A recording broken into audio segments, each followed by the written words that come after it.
यदि m minus three a cube बटे b cube plus c cube plus m minus three b cube बटे c cube plus a cube plus m minus three c cube बटे a cube plus b cube बराबर 9, comma तो m का मान कितना है। Hello dears, discuss कर रहे हैं एप्टीट्यूड। टॉपिक है अलजेब्रा और बीजगणित। प्रश्न एसएससी सीपीओ 2016 का है, 2016। एक इक्वेशन दिया है, ठीक है। इस इक्वेशन में देखो, ये इक्वेशन जो है 9 के बराबर है। हमको निकालना है कि m का वैल्यू क्या होगा। क्लियर। अब ऐसे कंडीशन में हम इस इक्वेशन को सॉल्व करेंगे तो काफी कैलकुलस होगा, इसमें काफी कैलकुलेशन होगा, ठीक है। टाइमिंग भी ज्यादा होगा। तो हम क्या करते हैं, ऐसा कुछ करना है कि m का वैल्यू जितना हो उतना इस इक्वेशन का वैल्यू हो a, b, c तीनों का वैल्यू लेने पर। यानी कि दूसरे तरीका से आप समझो कि a, b, c का ऐसा वैल्यू लेना है, ऐसा मान लेना है कि यहाँ पे जो m का वैल्यू हो वहां उस हिसाब से ये चारों इक्वेशन में से उसका वैल्यू हो। क्लियर। देखो अभी हम कर रहे हैं, अगर नहीं क्लियर हुआ है तो देखो करना क्या है। यहाँ पे हम a, b, c का वैल्यू लेते हैं, ठीक है। तो अगर हम a, b, c का वैल्यू लेंगे, मान लो a बराबर 1 लेते हैं, b बराबर भी 1 और c बराबर भी 1 लेंगे। हमें वैल्यू इसी सब में से कुछ लेना है, ऐसा नहीं कि 10, 12, 14 ये सब बड़ा बड़ा वैल्यू नहीं, ठीक है। 1, -1 इसी में से कुछ लेना है, 2 या इसी टाइप से कुछ वैल्यू लेना है। तो क्या करेंगे, देखो a की जगह पे 1 रखते हैं, b की जगह पे 1 रखते हैं, c की जगह पे 1 रखते हैं। तो हमें क्या मिल रहा है, m का वैल्यू। सो इक्वेशन क्या होगा, m माइनस 3 1 का क्यूब बटे 1 का क्यूब प्लस 1 का क्यूब होगा, plus m minus 3b, b की जगह सब में 1 डालना है ना, तो 1 का क्यूब बटे 1 का क्यूब प्लस 1 का क्यूब प्लस m माइनस 3 1 का क्यूब बटे 1 का क्यूब प्लस 1 का क्यूब बराबर 9 है। क्लियर। सो यहां से देखो m माइनस 3 होगा बटे 1 प्लस 1, 1 का क्यूब 1 होगा, 1 का क्यूब 1। सो 1 प्लस 1 कितना हो गया, 2, प्लस इसमें से m 3 इंटू 1 3, तो a भी m माइनस 3, 1 प्लस 1 कितना हो गया, 2 हो गया, प्लस m माइनस ये 3 होगा, 1 प्लस 1 कितना हो गया, 2 बराबर 9।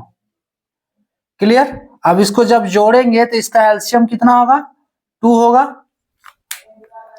उसके बाद m minus 3 plus m minus 3 plus m minus 3 बराबर 9 होगा ये।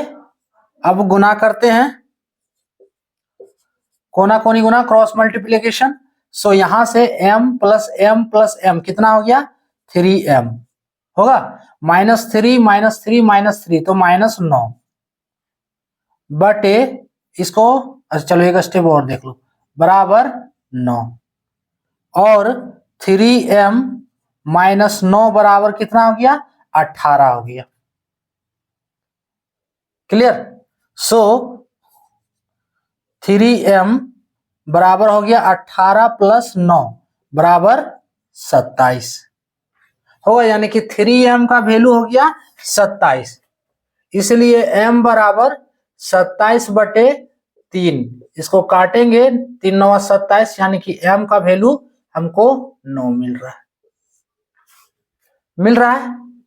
अब हमें ये तीनों इक्वेशन में a b c का वैल्यू डालना है, जो इक्वेशन सेटिस्फाई हो रहा है ना, जो ए बी सी, यानी कि यहाँ पे 9 आया, ये तीनों इक्वेशन में से जिसका वैल्यू 9 होगा उसी को आंसर करेक्ट कहेंगे, ठीक है। तो ये तो डी वाला तो होगा नहीं, क्योंकि इसमें ए बी सी है ही नहीं। दूसरा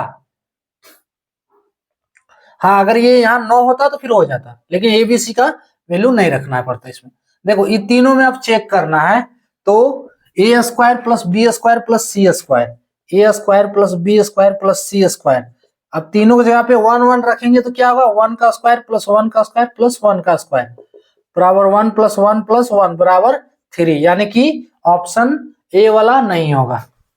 उसी तरह दूसरा वाला ऑप्शन चेक कर सकते हो सारा, 2a square plus 2a square plus 2b square है ना, प्लस 2c स्क्वायर कितना होगा, 2 गुने 1 का स्क्वायर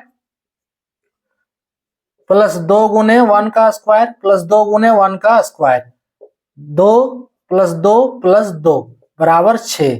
उसी तरह 3a बी वाला भी नहीं होगा, 3a square plus 3b square plus 3c square.